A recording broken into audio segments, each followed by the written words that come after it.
A night at the drive-in. I still remember that night like it was yesterday, though it must have been back in '59 or maybe '60. I was 13, maybe 14, caught in that awkward spot where you're not quite a kid anymore, but nowhere near grown up either.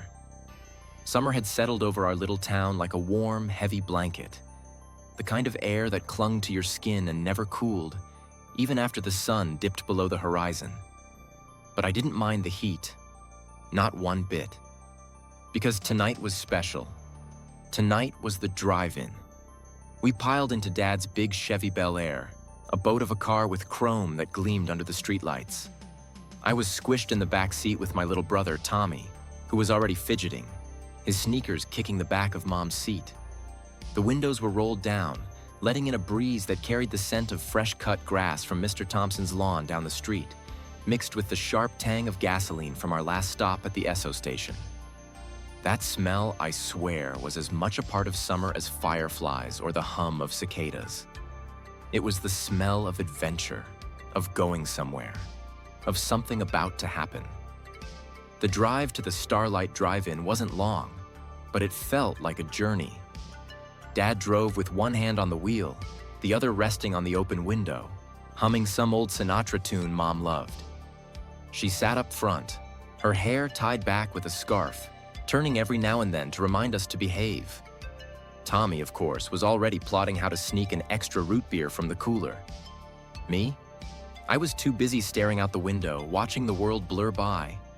Old houses with wraparound porches, kids on bikes chasing the last light of day, and the faint glow of the drive-in's neon sign growing brighter as we got closer. When we pulled into the lot, it was like stepping into another world. That giant white screen loomed against the twilight sky. So big it felt like it belonged in a city, not our sleepy little town. Cars were lined up in neat rows, their tail fins and hood ornaments catching the last rays of sunlight. Fords, Buicks, a few fancy Pontiacs, each one parked like it was staking a claim. Kids ran barefoot between the cars, dodging moms who were unpacking coolers stuffed with sandwiches and thermoses of lemonade. Teenagers leaned against their hoods, trying to look cool in their rolled-up jeans and slicked-back hair, stealing glances at each other while pretending not to care. Radios crackled as dads fiddled with the dials, trying to tune in the local station playing Elvis or Buddy Holly before the movie started. Everywhere you looked, something was happening, like the whole town had shown up to share this one perfect night. Dad found our spot near the middle, close enough to see the screen, but not so close you had to crane your neck. He hooked one of those heavy metal speakers onto the window, its cord dangling like a lifeline to the movie. It gave a little crackle, like it was waking up from a long nap, and I felt my heart skip. Tommy and I leaned forward, our faces practically pressed to the glass, waiting for the magic to start. I was nervous and excited all at once, like something big was about to happen, though I couldn't say what. Before the movie began, there was the ritual of the snack stand.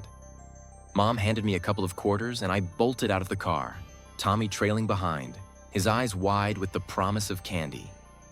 The snack stand was a little wooden shack, painted red and white, with a line that snaked halfway across the lot. The air was thick with the smell of buttered popcorn, hot dogs grilling on a roller, and the sugary sweetness of cotton candy. I can still see the glow of the neon sign above the counter, buzzing faintly, and the way the teenage girl behind it worked the popcorn machine like she was conducting an orchestra. I spent my quarters on a paper bucket of popcorn, still warm from the popper, and a couple of Necco wafers for Tommy.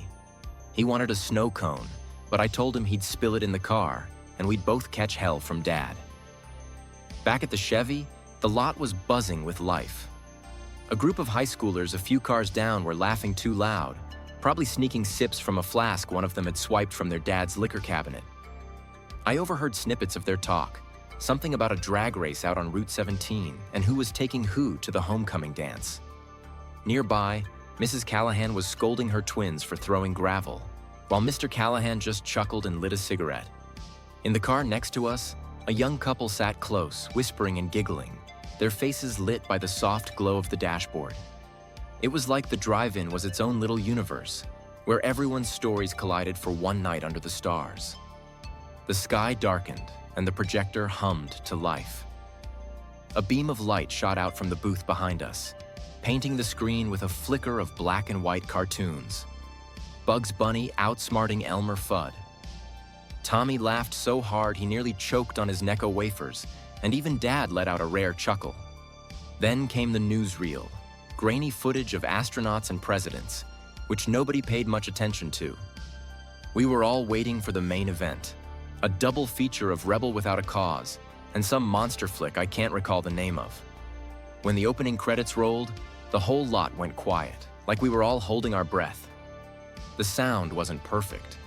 Sometimes it crackled or cut out for a second. But it didn't matter. The picture flickered now and then, but that didn't matter either. Sitting there, under a sky full of stars, it felt like the whole world had stopped just for us. Mom passed around a thermos of iced tea, so cold it made my fingers ache, and a bag of her homemade peanut butter cookies, still soft in the middle. I munched on popcorn, the salt and butter coating my fingers, while Tommy slurped his root beer, ignoring Mom's warnings about drinking it too fast. Halfway through the movie, I noticed the teenagers behind us had stopped whispering and were now necking in the shadows, their car rocking just enough to make me blush and look away. I didn't say anything to Tommy. He was too young to notice, thank God.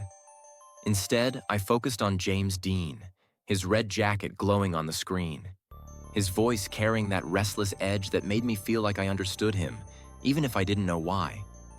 As the night wore on, the air grew cooler, and Mom draped a blanket over Tommy, who was starting to nod off. I fought to stay awake, not wanting to miss a single moment. I remember glancing at Dad, his face lit by the screen's glow, looking younger than I'd ever seen him, like the weight of work and bills had lifted for a few hours. Mom caught my eye and smiled, one of those quiet smiles that said everything was right in the world. Somewhere in the second movie, giant ants, or maybe a creature from a lagoon. Tommy's head grew heavy on my shoulder, his soft snores mixing with the hum of the speaker.